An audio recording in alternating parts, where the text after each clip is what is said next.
At the notary's office, my son grabbed my hand, hissing, "Sign now, or I'll have you declared incompetent." He didn't notice my grandson filming every word. I made one silent call. And by Thursday morning, his bank account was frozen. David thought he could steal my home. But he's about to learn how a professional appraiser values a betrayal. Before continuing, subscribe to our new channel, where we tell stories about men who take revenge on their insolent children, sons-in-law, and daughters-in-law. My name is Raymond Cole. I'm 68 years old, and I live in Portland, Oregon, in a 2-story house on S.E. Hawthorne Boulevard that I bought before my son David was old enough to spell the word mortgage. 31 years I spent as a certified real estate appraiser. My designation. I walked through other people's homes and told them exactly what those homes were worth. I was precise. I noticed things. A hairline crack in a foundation wall. Water staining behind fresh paint. A smell that didn't quite belong. Those same instincts I've found work just as well on people. I retired 3 years ago with a clear head. A paid-off house worth $780. 000 by the last county assessment. And $310. 0 inches savings, built over decades. I have a workshop in the garage where I make furniture. Chairs. Frames. Small tables. Nothing fancy, just wood and patience. Twice a week I play chess at a club in northeast Portland called Kasparov's. The name's ambitious for a room above a hardware store. But the coffee is strong. And the company is honest. Those two things matter more than most people admit. I am not a sentimental man. But I pay attention. I remember what I see. My son David is 39.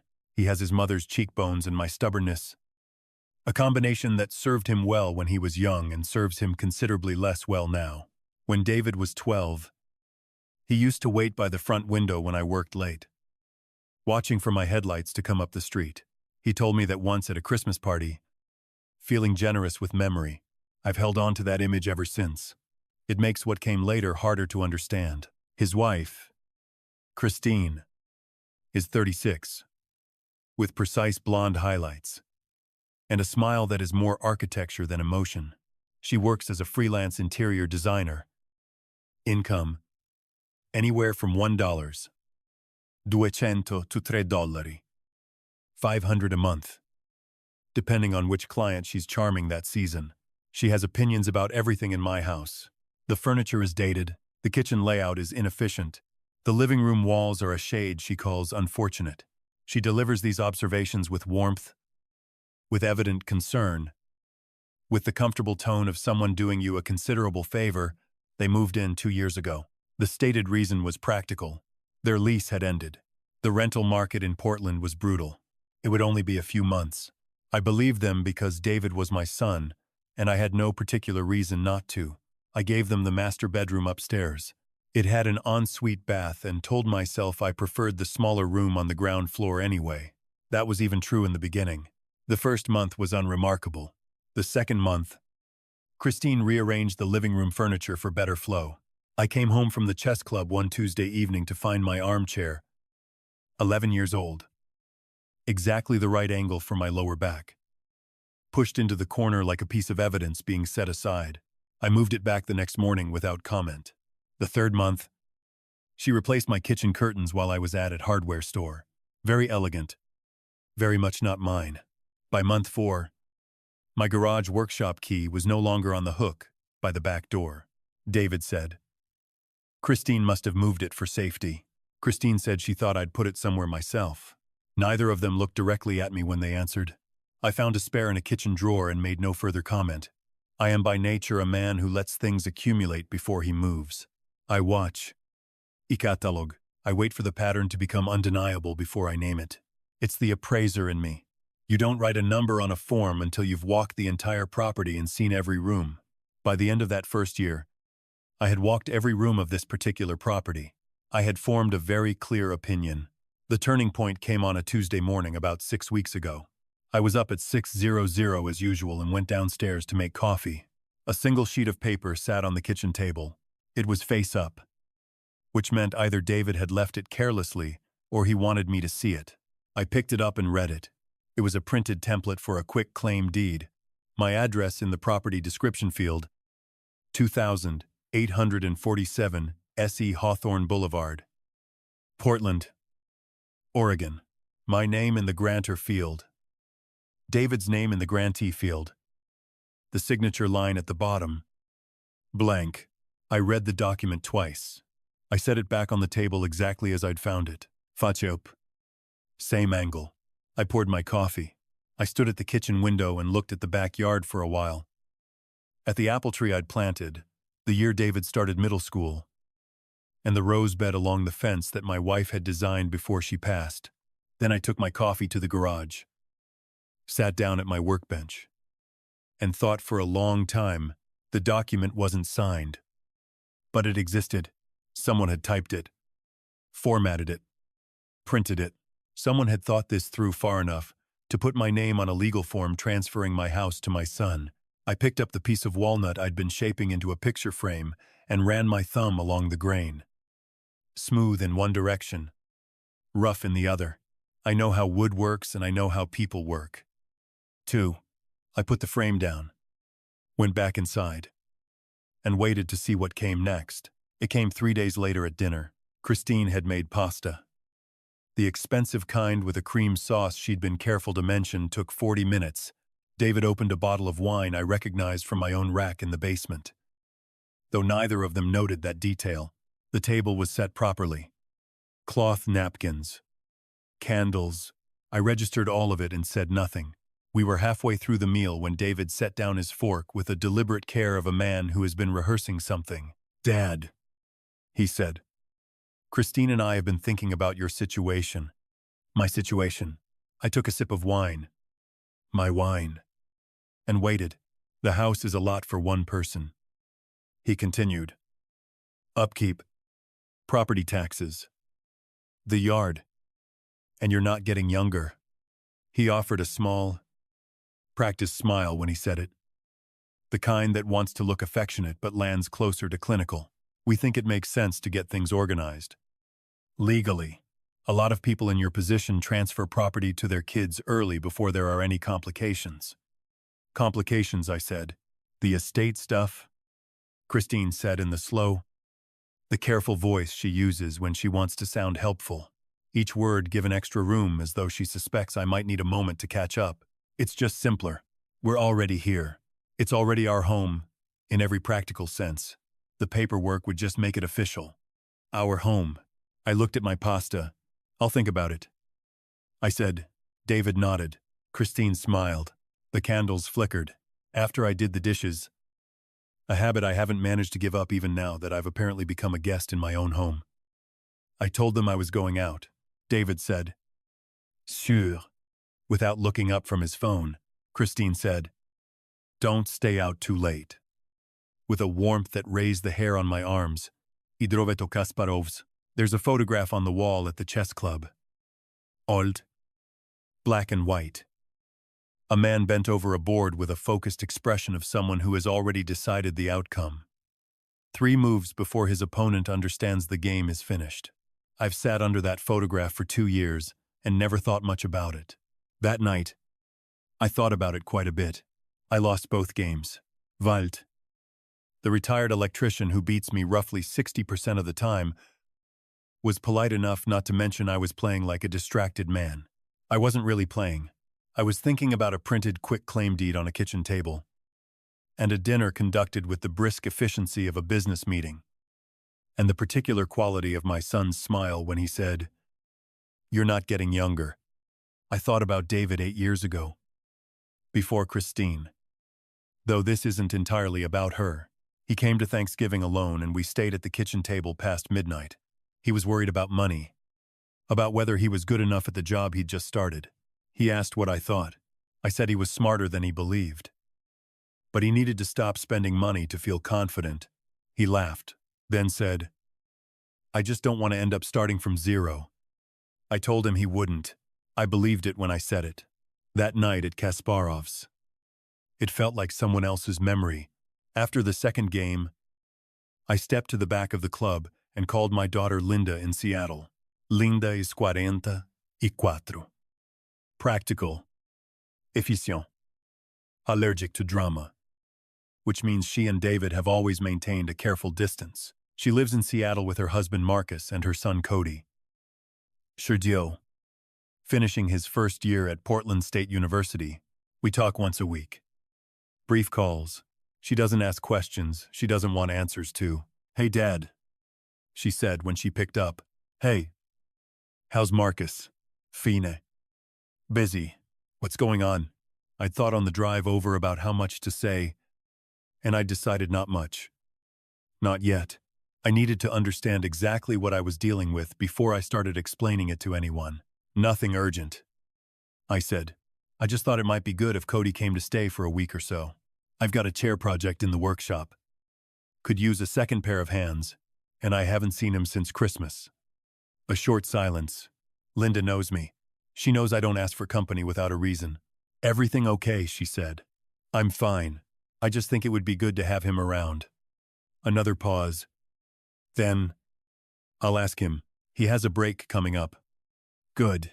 Tell him I'll teach him to use the bandsaw. He doesn't know how to use the bandsaw. That's why I said I'd teach him." She laughed. Short. Genuine. And said she'd let me know. I thanked her and drove home. I came in through the side door. The kitchen light was off.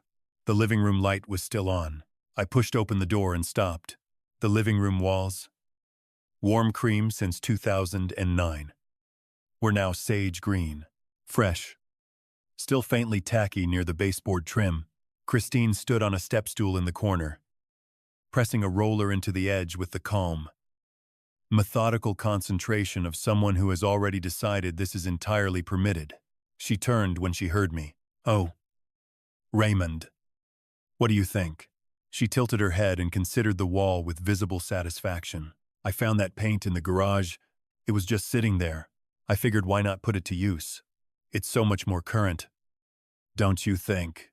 The paint had been left over from when I'd redone the upstairs hallway 6 years ago. I remembered buying it. I remembered deciding not to use it down here because I preferred the cream. I looked at my walls. I looked at Christine. I looked at the wet roller in her hand. "Good night," I said. I went to my room, sat on the edge of the bed, and picked up my phone. I searched a name I'd been turning over in my mind since that quick claim deed had appeared on my kitchen table. Marcus Reed. Elder Law and Estate Planning. Pearl District. Portland. His office opened at 8:30 inches the morning. He sat an alarm for suit nut. He stepped off the Greyhound from Seattle with a backpack over one shoulder and earbuds around his neck. Cody Wallace. My grandson, Linda's son. A first-year student at Portland State who'd agreed to spend 10 days with his grandfather without asking too many questions about why he had his mother's practical eyes and his father's quietness, which in my experience is a useful combination. I picked him up at the bus terminal on Southwest 6th, and we drove to the house mostly in silence. I pointed out a few things along the way. The chess club, the hardware store where I buy sandpaper, the coffee place on Hawthorne. He nodded at each one as though filing it away. That quality, the noticing, the storing, I recognized when we pulled into the driveway. I gave him a moment to look at the house before we went in. "Nice place," he said. "It is," I said. "Still mean, too. For now." He looked at me when I said that, just for a second. Then he picked up his backpack and followed me inside. Christine was in the kitchen. She turned from the counter with a smile already arranged, the kind that arrives slightly before the emotion that's supposed to produce it. "Cody, look at you. You're so grown up." She said it the way people say things they've prepared in advance. Then to me, still smiling, "Raymond, I was going to make dinner for everyone tonight. I hope that's all right." "It's your kitchen," I said pleasantly, and watched something pass across her face. A flicker of satisfaction or perhaps a slight confusion about whether it was a concession at all.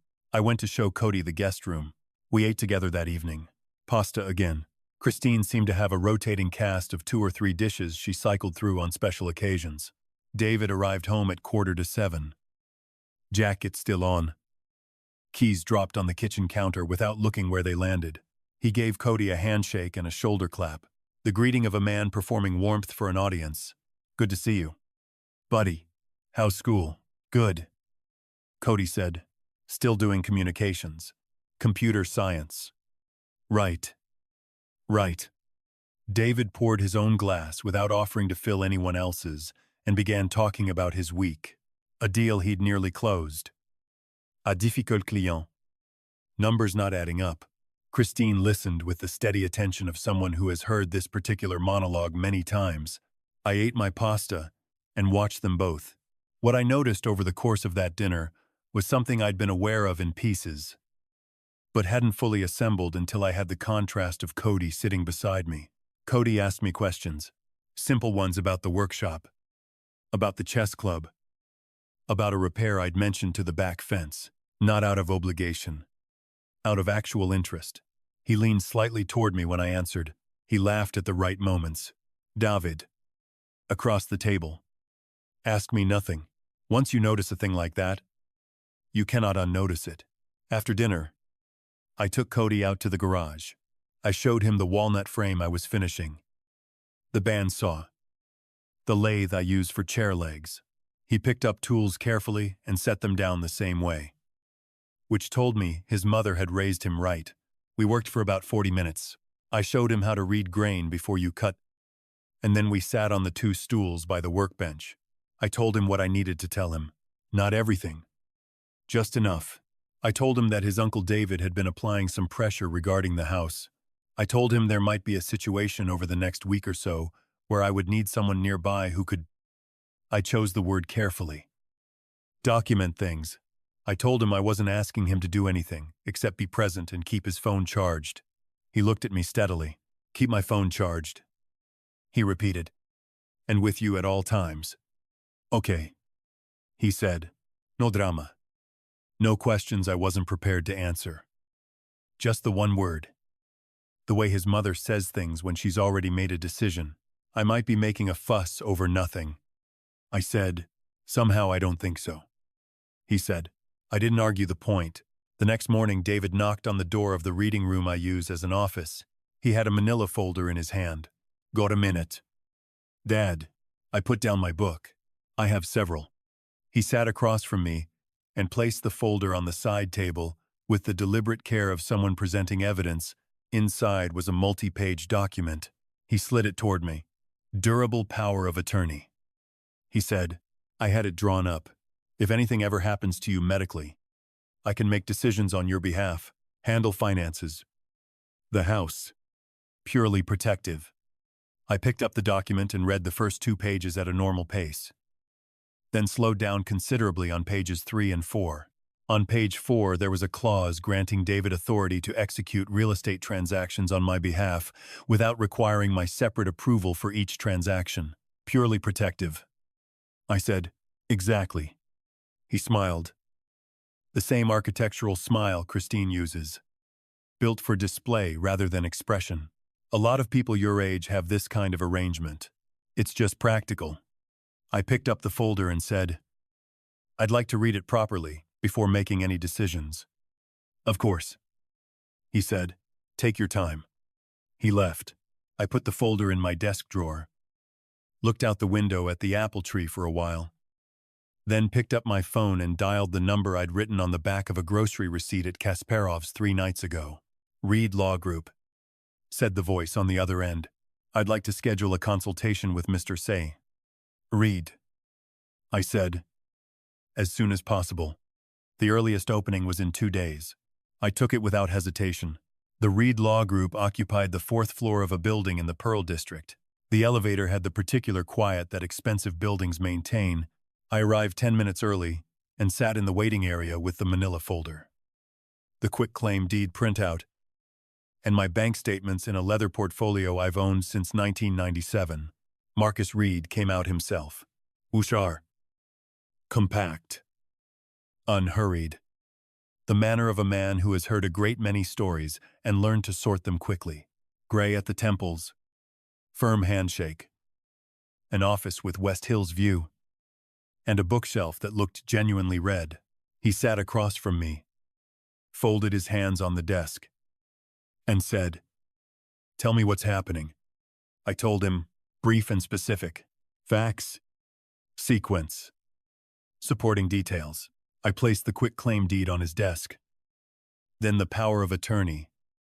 Then the bank statement with a line circled in pencil, a withdrawal of $4, $200 from the joint household account. David and I had set up 2 years ago. The notation read, household maintenance.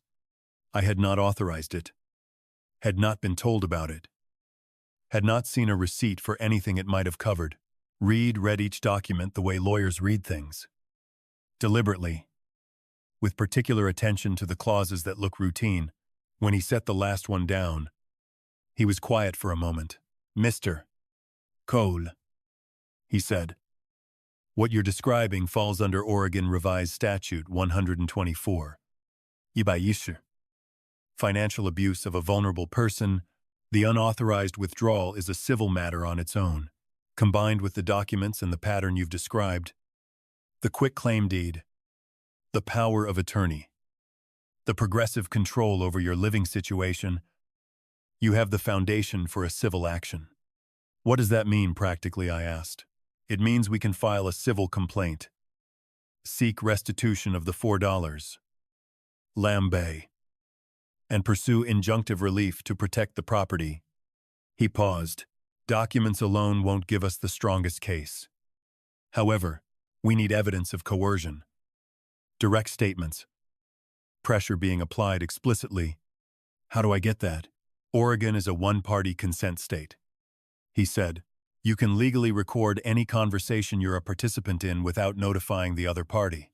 If your son is using coercive language, making threats, applying explicit pressure, and you have a recording, the case becomes substantially cleaner." I sat with that for a moment. "How quickly can you act once I have recordings?" "Once we file a civil complaint and request emergency asset preservation, a judge can issue a temporary freeze order within 48 to 72 hours. He said, "Your son's accounts, pending resolution of the case, and the real estate, the house, a lis pendens filed with Multnomah County, would cloud the title immediately. No transfer could proceed while the case is active." He paused a beat. "No deed. No notary stamp. Nothing would move that property while the case was open." "What do I do between now and when I bring you recordings?" I asked. "Don't sign anything," Reed said. "Not one document. Leave the joint account open, but make no significant transactions from it. Keep dated notes of conversations. Who said what? When? Who was present?" He looked at me. "If there's a third party who witnesses any of the pressure being applied, that strengthens the record considerably." I thought of Cody in the workshop the night before. "Okay, there may be a witness," I said. Reed wrote something on his legal pad. "Then, one more thing. Get a cognitive assessment from a neurologist in the next 2 to 3 weeks." I looked at him. "Preemptive," he said without blinking. "If they challenge your legal capacity, a recent clean assessment removes that argument before it can be made." "You've seen this before," I said. "More often than I'd like." We finished within the hour. His retainer was $3. Wubei, which I wrote from my personal account, not the joint one. He gave me a card with his direct line and told me to call when I had something to bring him.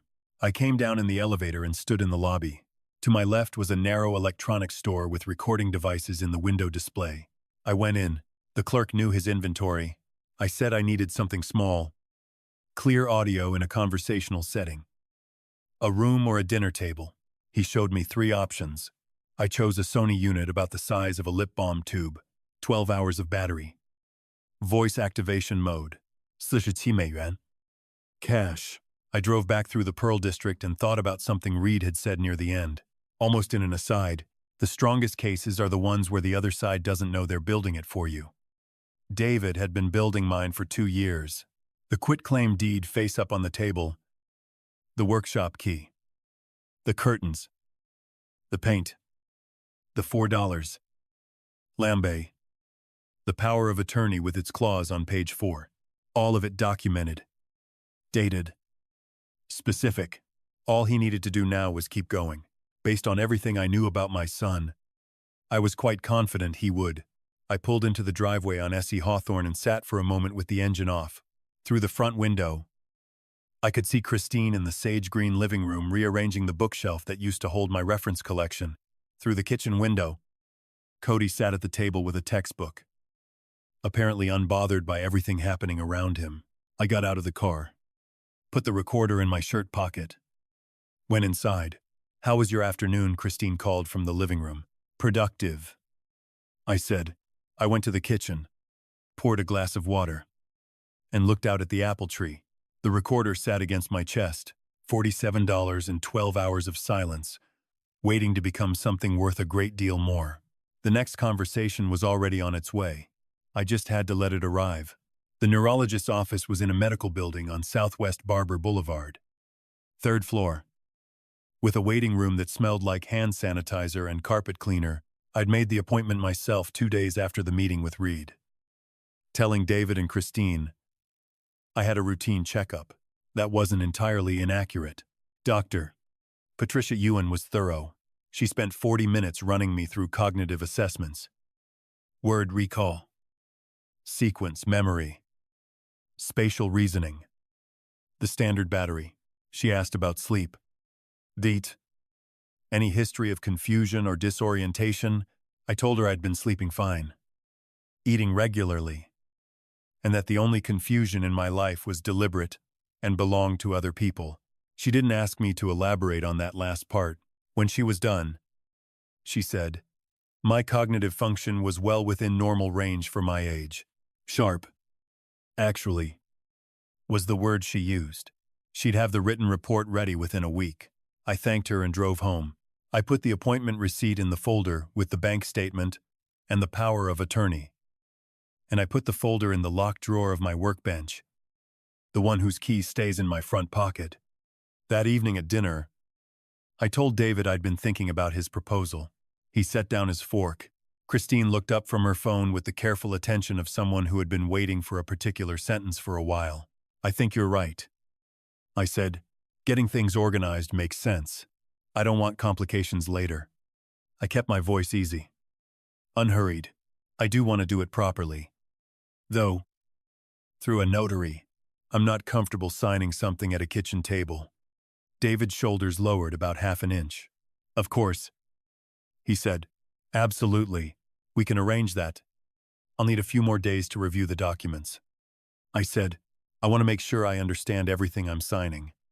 "Take all the time you need," he said, and he smiled, the first genuinely warm smile I'd seen from him in months, which told me everything I needed to know about the nature of his warmth.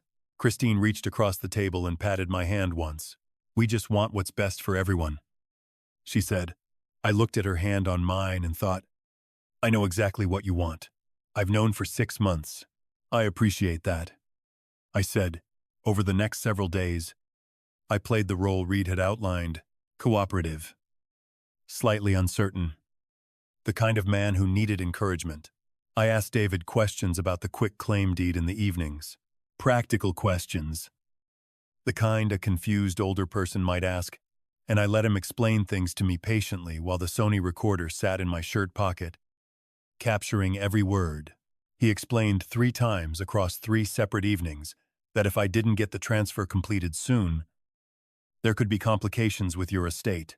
The 3rd time he added, "And honestly, Dad, if people start wondering about your judgment, whether you're making sound decisions, it's better to have this settled. Otherwise, we might have to get a doctor involved, just to make sure everything's above board."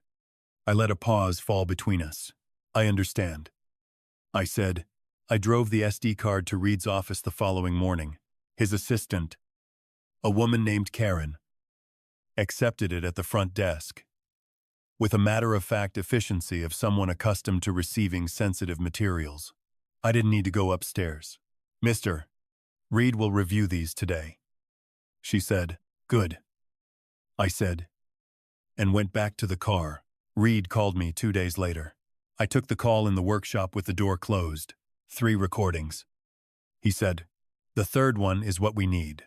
The phrase about getting a doctor involved, in context with the deed discussion immediately preceding it, reads as a threat, not a precaution.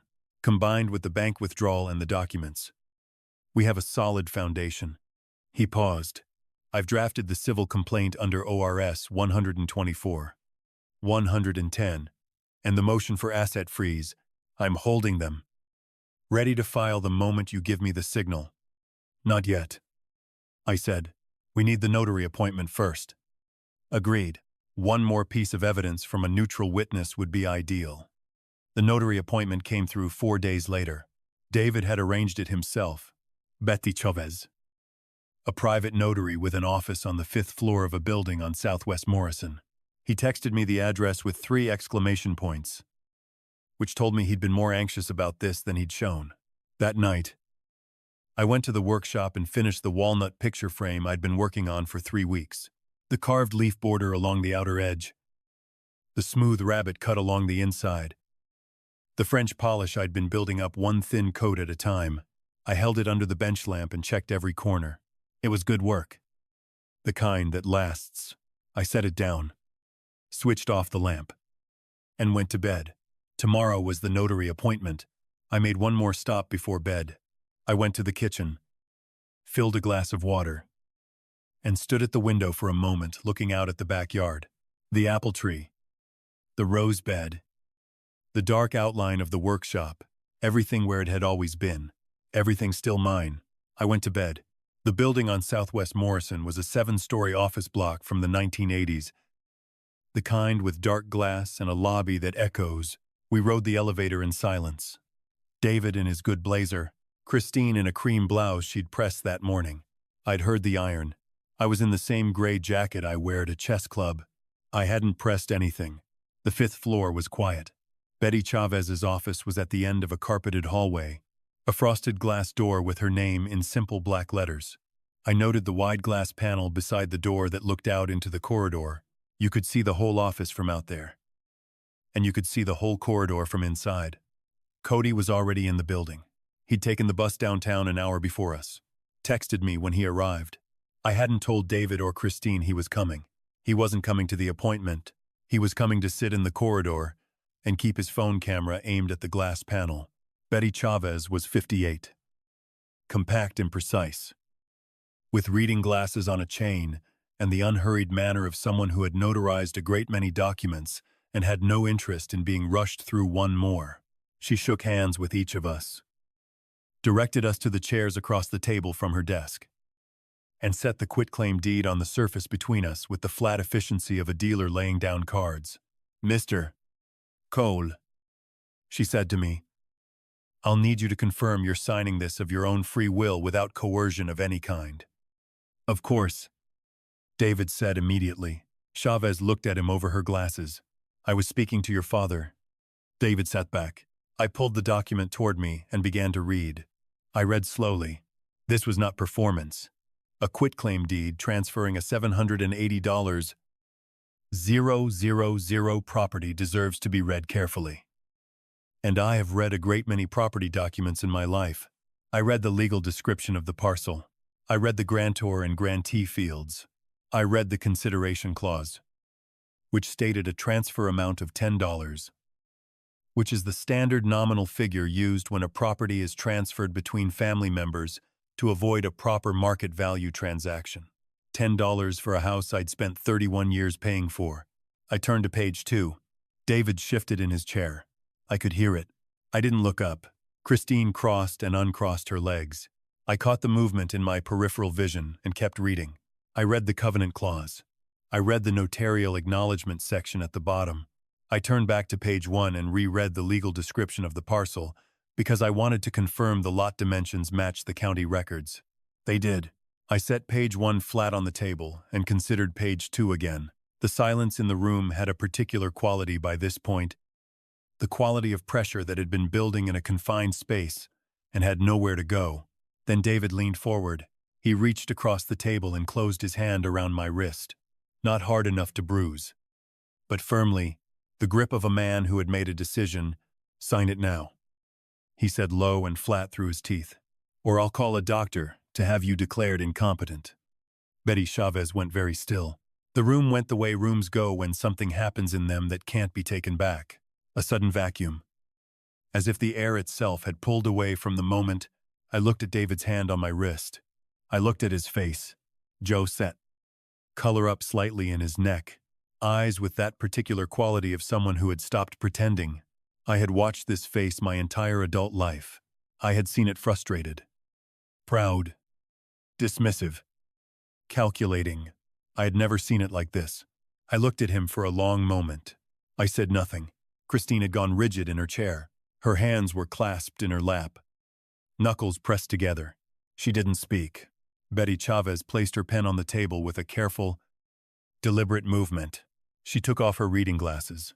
She looked at David with an expression I can only describe as professionally controlled revulsion.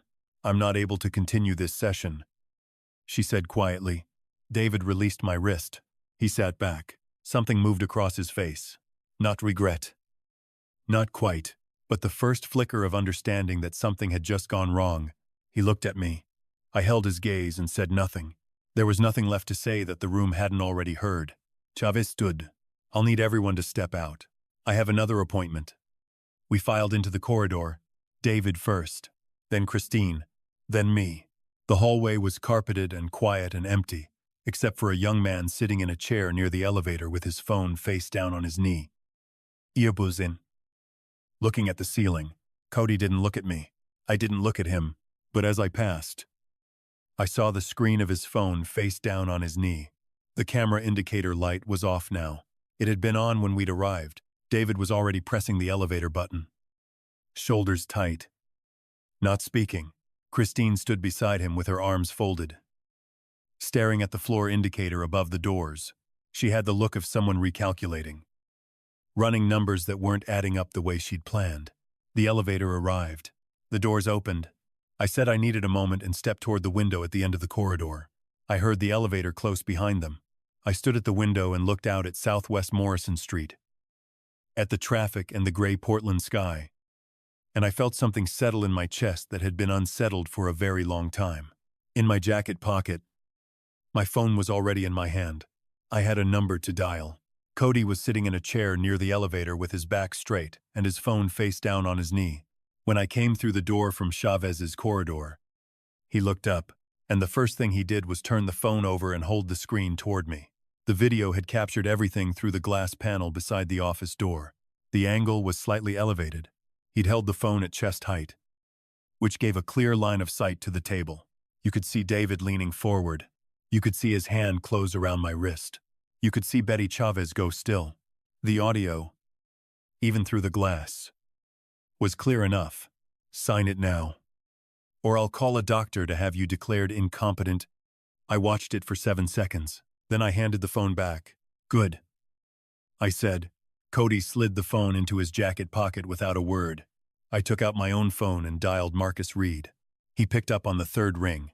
"It's Raymond Cole," I said. "Mr. Cole, we have video." The notary witnessed the coercion directly. She shut down the session.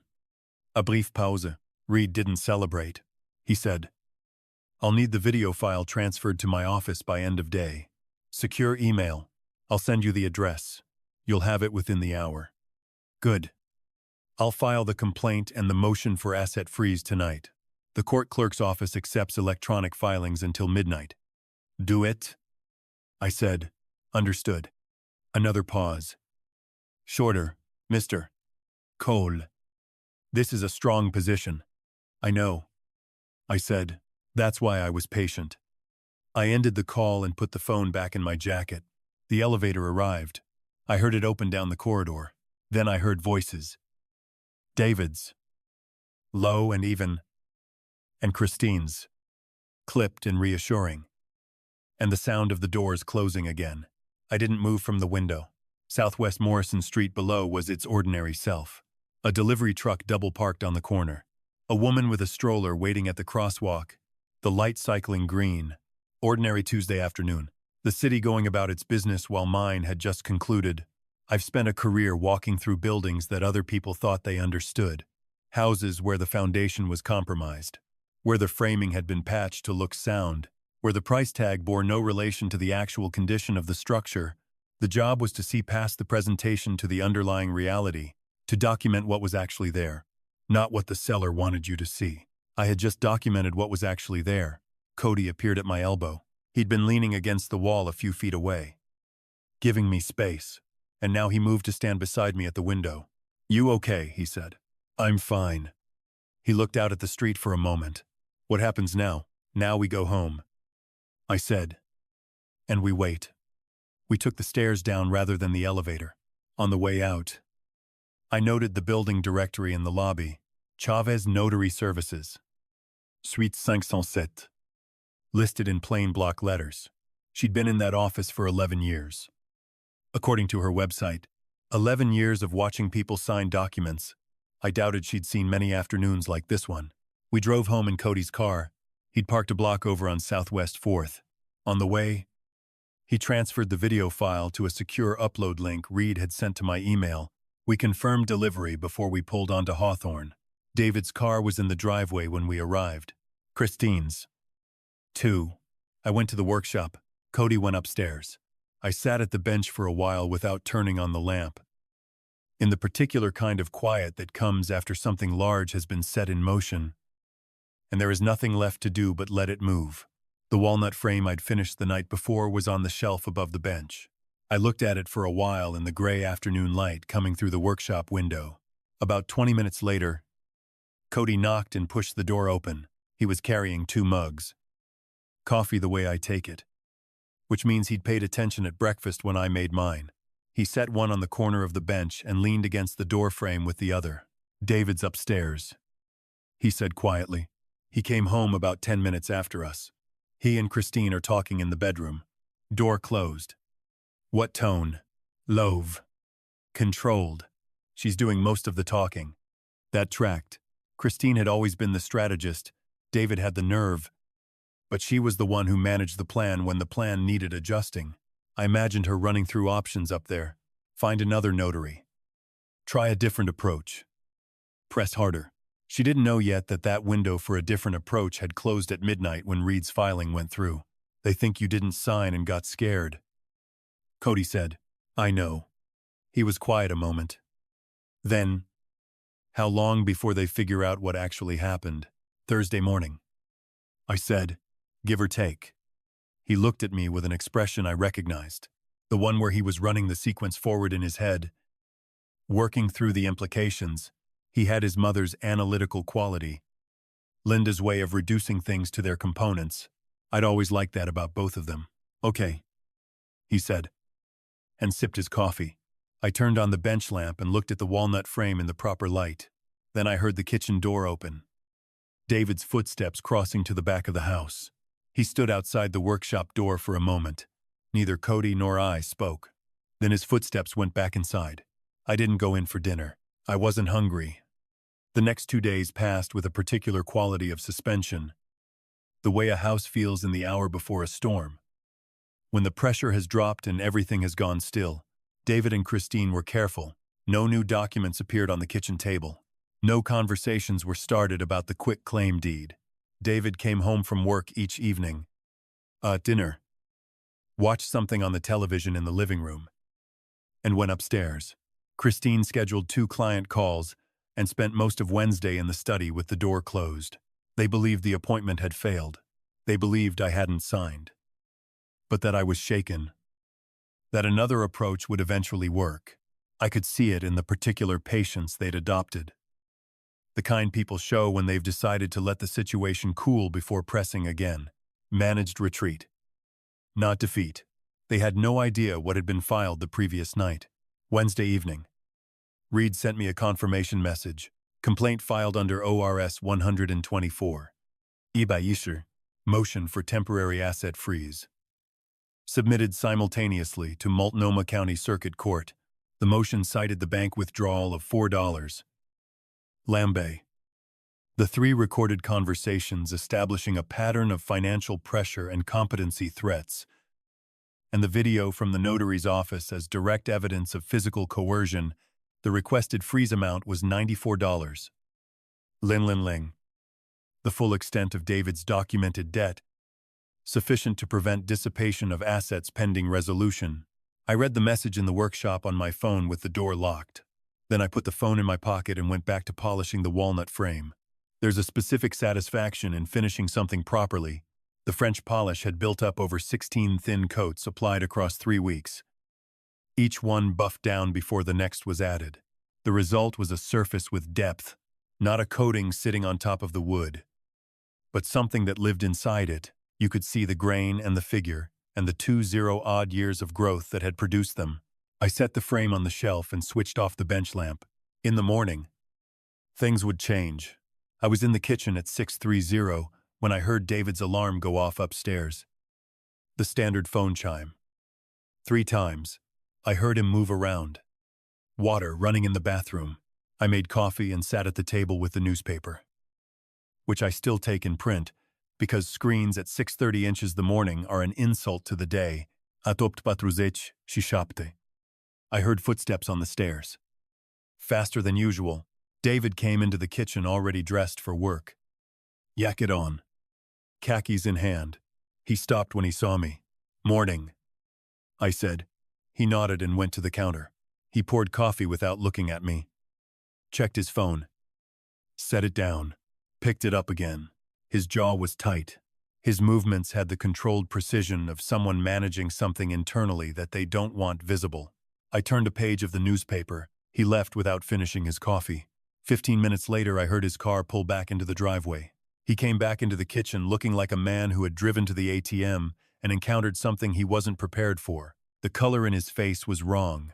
Not pale exactly, but flat. The way color goes when blood has redistributed itself towards something more urgent than the surface. He stood in the kitchen doorway. "My account is frozen." I looked up from the newspaper. "The bank says it's a court order." His voice was level, but level the way a wire is level when it's under too much tension. They said to contact my attorney for details. I looked at him for a moment. I set the newspaper down. "I'm sorry to hear that," I said. He stared at me. Something moved behind his eyes. The first real arrival of understanding. The moment when the picture assembled itself from pieces that had been present for a while. His mouth opened slightly, and then closed. Christine came downstairs, saw his face, and went still in the doorway behind him. She looked from him to me and back. She said nothing.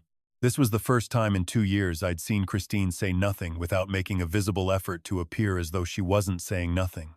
I picked up the newspaper again. At 9:15, my phone vibrated on the table. I looked at the screen. A message from Reed. Court accepted. Motion granted. Temporary freeze in effect. Hearing scheduled in 3 weeks. I put the phone face down. David was still in the kitchen. He was leaning against the counter now, phone to his ear, talking to someone in a low voice.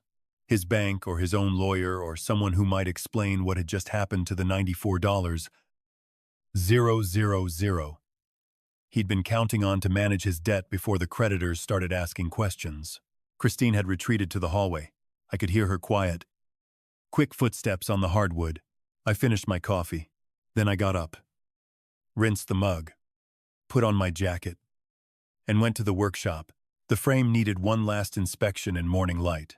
I wanted to check the corner joints under the window, the northeast corner especially, where I'd reworked the mitered edge twice before I was satisfied with the fit. It was good, clean, tight. No visible line at the joint. I set it back on the shelf, outside. Through the workshop window, I could see the apple tree in the backyard, the one I'd planted the year David started middle school. 20 some years ago, when he used to wait at the front window watching for my headlights. The tree was in full leaf now. Things, I thought, had a way of growing into exactly what they were always going to be. The service of process arrived on a Monday morning. A process server rang the doorbell at 8:15. While David was still upstairs, I answered the door, accepted the envelope addressed to me, signed for it, and thanked the young man, who looked relieved that I hadn't made it difficult.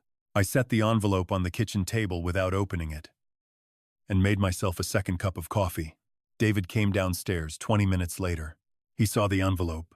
His expression shifted in a way I recognized, the micro-calculation of someone who had just seen something they were both expecting and hoping not to see. "What's that?" he said. "Legal correspondence." I said. He sat down. He didn't eat breakfast. He left for work 40 minutes earlier than usual. I opened the envelope after he was gone. It contained a copy of the complaint filed by David's newly retained attorney, a Peter Fleming of Fleming and Associates, whose office was in the Lloyd district. Reed had mentioned his name 2 days earlier when we'd spoken by phone. Aggressive. Not always accurate. Favors volume over precision. I read the filing carefully.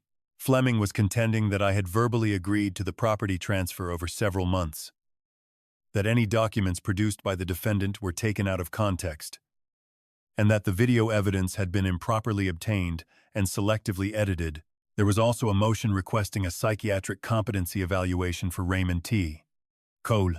I set the filing down and called Reed. "I've seen it," he said before I could speak. "The competency petition, yes. It's standard intimidation under the circumstances. The problem for them is that you have a neurological evaluation already on record, conducted before any of this began. Dr. Ewan's report establishes a clean cognitive baseline. Fleming can request an evaluation. The court may or may not grant it. But if they do, the outcome won't give him what he's hoping for." "What about the claim that the video was edited?" "Cody filmed it continuously. There's unbroken metadata on the file. Their expert would have to argue against the device's own timestamp record." A brief pause. "This is a pressure tactic. Mr. Cole, they're hoping you settle or back down before the hearing. I'm not going to do either of those things." I said, "I know." Reed said, "I'll prepare the response. I'd also like a written statement from Betty Chavez confirming what she witnessed. Her account as a disinterested professional carries significant weight. I'll call her today." Chavez agreed to provide a written statement without hesitation. I called her that afternoon, and she was direct. She had witnessed physical coercion and a verbal threat in her office. She had terminated the session on that basis, and she was prepared to state both facts in writing. She said it the way she said everything, calmly, without drama.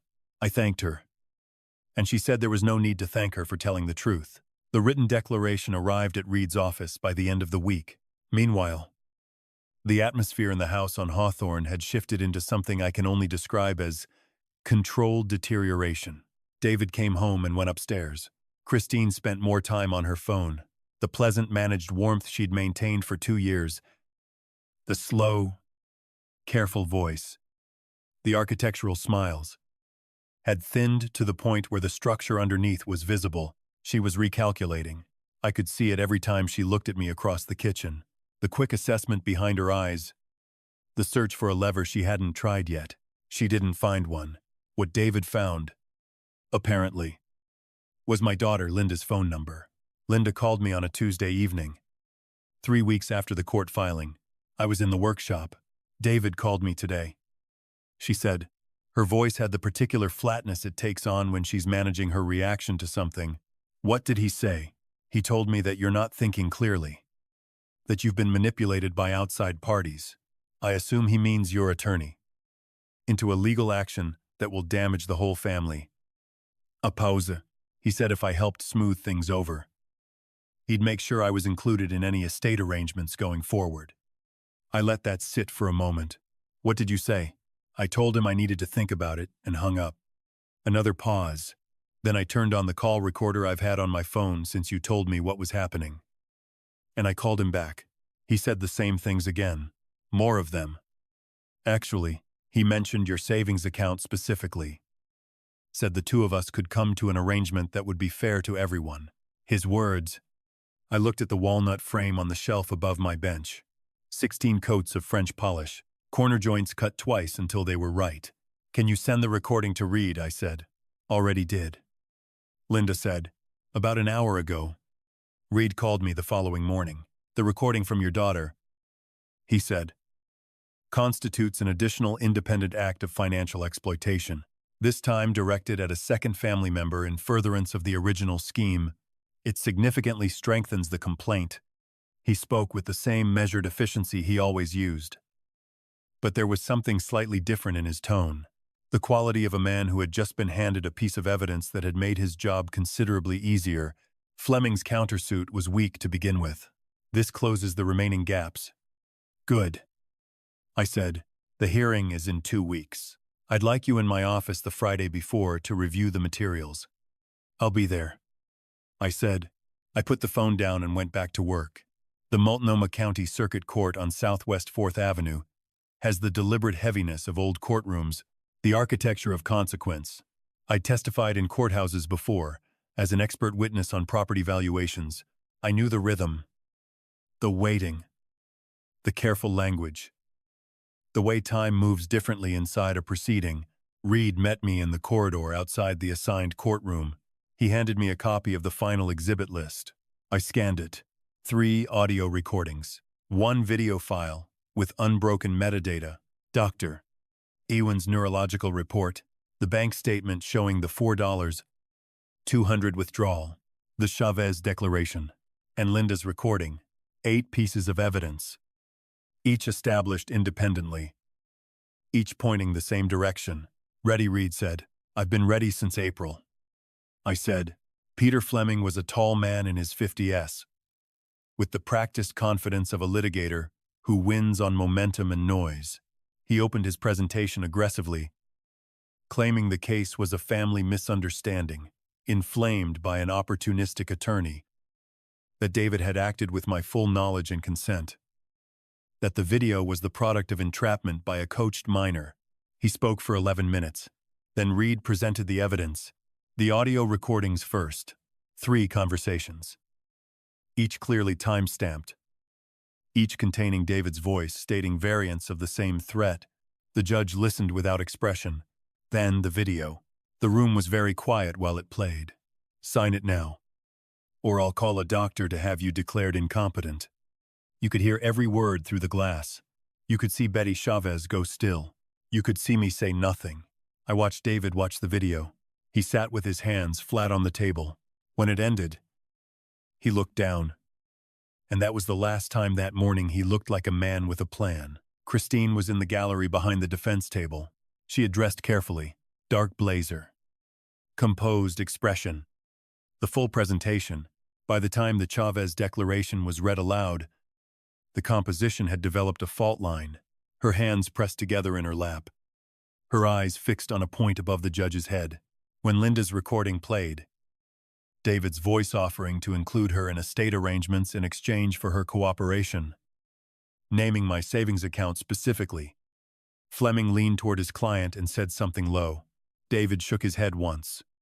Sharply, the competency petition was gone before Fleming finished arguing it. Dr. Ewan's report, the judge said, was thorough, recent, and produced by a qualified specialist prior to any litigation. No basis in the record for the petition. Sustained. Fleming tried once more on the main complaint. The judge cut him off. The pattern of conduct described, corroborated by independent witnesses and uncontested recordings, meets the threshold under ORS 124. Ibaisher. Do the parties wish to explore settlement? Fleming asked for a recess. The settlement took 40 minutes in a conference room down the hall. The terms: vacate within 30 days. Repay $4. 200 plus 10 à $8. 500 inches legal costs. Freeze remains until paid. Fleming slid the document to David. David looked at it with the stillness of someone reading something that had already decided everything. Then picked up the pen and signed without looking at me. On the way out, he stopped in the doorway just long enough for me to see his face clearly.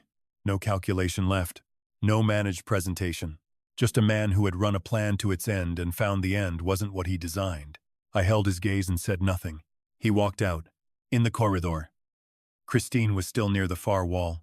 When David came through, she looked at him, then passed him at me. Her eyes were bright in the way that comes just before tears from someone who has decided not to produce them in public. Her mouth was set. I nodded as I passed. She looked away. Cody was near the elevator. He allowed himself a brief, open expression, and then got it back under control. Done, he said. Done. I said. Was it what you expected? Mostly. The document that started all of this listed $10 as the consideration for this house. What they'll actually pay is $22. 730 days to pack. He thought about that. Better number. Considerably. I said. 3 weeks later. The house on S.E. Hawthorne was quiet in a way. It hadn't been in 2 years. The quiet of a space returned to its proper owner. The master bedroom was empty. The chrome pendant light Christine had installed was gone. She'd taken it when she left, which was fine by me. The living room walls were still sage green. I was looking into paint colors. That morning I went to the workshop. Unlocked the door. No spare key required. And switched on the bench lamp. A commission was waiting on the bench. 4 dining chairs. Solid white oak. Simple lines. The kind of work that takes time and repays patience. I put on my apron, picked up the marking gauge, and set the depth. Outside. The apple tree was still in full leaf. The rose bed along the fence needed attention. But there was time for that. There was time for everything now. I made the first mark on the oak. The work began. If you like this story, subscribe to our new channel and listen to a few stories there. You can find the link to it in the collaboration or description of this video. Or in the comments. Subscribe so you don't lose us. Because this channel may soon cease to exist.